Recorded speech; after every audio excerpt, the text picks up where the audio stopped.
When it comes to fragrances, prices, well, they've been getting out of hand. So I wore this fragrance for 7 days to tell you if it's really worth your money. This is Bleu exclusif, and this is the 2025 fragrance release from Chanel. And let me tell you, this is no longer a fragrance for beginners. Bleu fragrances of the past not only smell good, but could fit in any budget. This one does not. In its full-size 100 ml presentation, this fragrance is $275, and when you add tax on, you're knocking on a door of $300. This is Sparta! This is Sparta! And let me tell you, that $300 price point is making it harder to recommend. You see, Bleu and Bleu flankers have been staple within the fragrance community. And it's really for good reason. I mean, they smell great, performed well, were extremely versatile, didn't break the bank, they were safe to wear, and on top of all of that, they're attention grabbing, so people found them extremely enjoyable to wear. And for those reasons, it's been one of the easiest entry-level fragrances to recommend to most people. To your coworkers, yep. To your friends, yep. To your parents, yep. To your kids, of course. And you could even recommend this to the linebacker in row 17C. Thank God for linebacker 17C, because he really saved the day. But even when the older versions of this fragrance released, they were at most $150, but that was 7 years ago. So how does this thing smell? Look, in my opinion, one of the secrets of making Bleu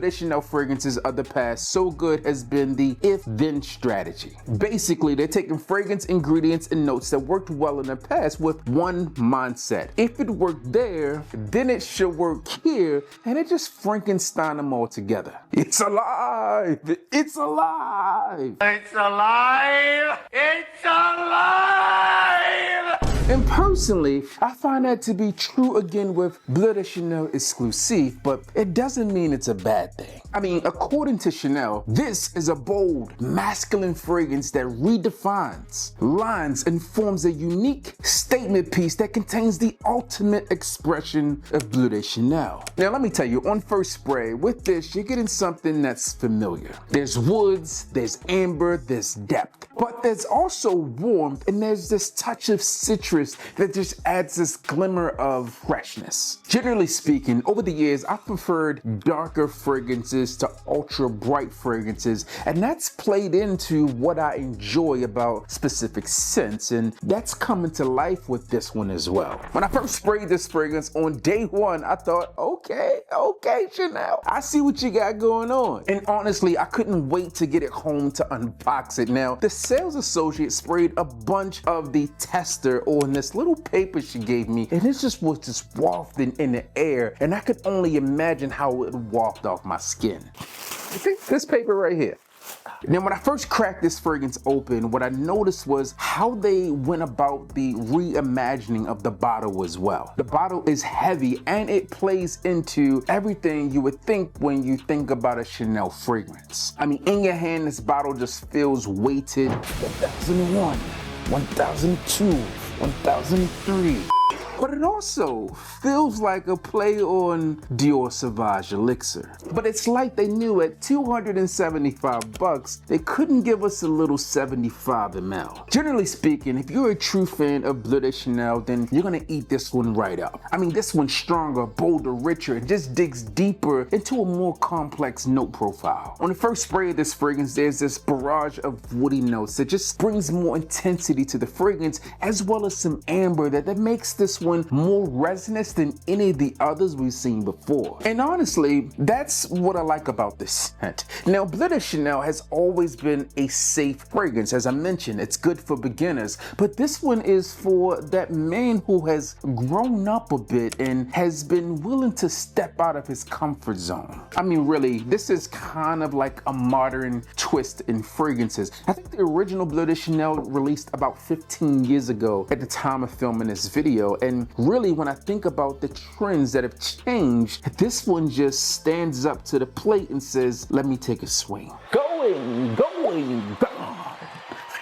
Now, I've said this in the past, but fragrance lines have become more and more blurred as people say that fragrance has no gender, which I get, but some people just want a fragrance that feels like it's made for man, and this is one of those. I find this to be an assertive fragrance. It's there, it's present, it's in your face, but it doesn't scream. It's kind of classy, like a black badge Rolls Royce rolling down the street. You see it, of course, you can't ignore it, but you know, it just wants to be admired. Now, if you were to spray the complete line of Bleu de Chanel flankers, you would realize there's a distinct difference between the others and this. This one just comes off as denser, thicker. It's more pronounced, but not particularly aggressive. As I've already said, I don't find this fragrance to be overpowering, and for those reasons, people will enjoy it. Now, the longevity on this fragrance is pretty decent, but there happens to be a few drawbacks. In a week that I've worn this fragrance, I've gone nose blind to it within like the first hour and a half, and I find that to be problematic. However, I do understand that that could be a me thing and not particularly a fragrance thing, because people have come up to me 3 hours, 4 hours later and said that whatever you're wearing smells good. But at the $300 price point, it hasn't been a ton. Now look, I get it. Some of you might say I'm shallow because when I wear fragrances, I want to be noticed. I want people to know that I smell great, and this has been like almost a 30% compliment rate. Out of the 7 days that I wore this fragrance, I've been complimented on it twice, and some people might say that's great. I've worn fragrances for years and never been complimented, but for someone like myself, you know what I'm saying? But no, all jokes aside, man, this fragrance has done a fairly decent job for what it's made for. Now, I think for most people out there, 30% compliment rate, that would be solid. Technically, it's 28 and some change, but we'll round it up to 30%. That would be solid. Like, if you got 2 compliments a week on your fragrance, I think that for most people out there, they're like, hey, that's pretty good. Now, what I do take offense to is that, not really offense, but I do want to just make sure I say this out here. So I wore this on Friday, and I happened to go to Costco. I never go to Costco. I've had Costco membership for, I don't know, 5 years, and I've used it once, and I still didn't use it because never mind.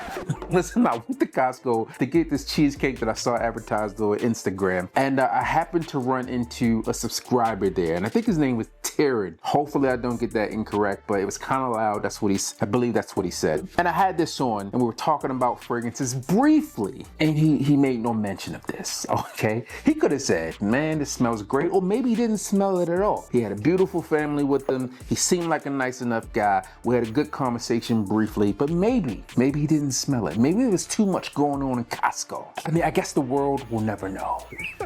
So here's where the game gets tricky. At $275, you're not too far away from fragrances like Parfum de Marly, Mind Games, Initio, a few Georgia fragrances, Killian, and even Creed if you're hitting some discounters. And that also adds another layer of complexity. See, all of these other fragrances, with the exception of Louis Vuitton, happen to have hit discounters. And Chanel, generally speaking, has done a good job of keeping their fragrances away from discounters. So I'm not sure you're going to be able to get this one for much less than a $275 price point. So you have to smell it and determine if it's something you really want, but also you have to compare it to what you can get for that same price point. And unfortunately, it's not for me to decide what works best for you. That one's going to be on you. All in all, I would say that Chanel did exactly what they set out to do. They positioned themselves as a leader in the space because Chanel just happens to be one of the most recognizable and most respected brands on the market. I would also say that they delivered when it came to what we've been waiting for. Now, technically, I've been waiting for this since 2018. Some of you have, been living your best life. Smelling this, I wish my guy Kevin Samuels was still around to smell us because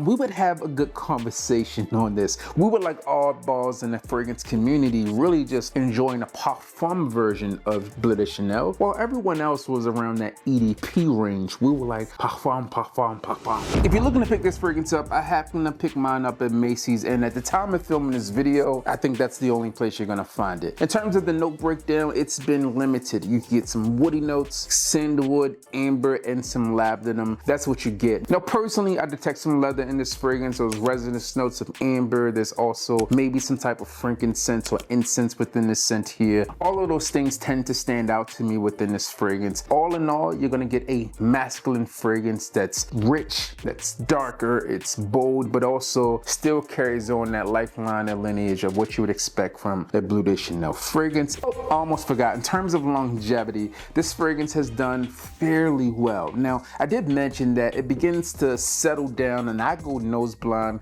within that first hour and a half, maybe up to 2 hours or so. But I have found myself smelling my arm and my clothes 10, 12 hours later, and I could still smell it there. But again, at that point, it's bold, it's darker, it's richer, and pretty much it's just a bunch of woods that I'm smelling with this undertone of maybe amber or some frankincense as well. Generally speaking, I enjoy the fragrance. It's one of those scents that I will find myself coming back to, specifically in professional settings, as well as when the temperature dips down a bit. Now, what I can't say, at least not now, is that this will be the first fragrance that I run out to purchase if I had $300 to my name. Well, if I only had 300 bucks, I wouldn't be buying a fragrance, but you see what I'm saying. I do feel like this could be someone's starting pick. So after wearing Bleu de Chanel Exclusif for 7 consecutive days, I'm giving this one an 8.5 out of 10. Now, if you're looking for other fragrances that won't break the bank, then click here to see 21 fragrances that could potentially get you swarmed with compliments.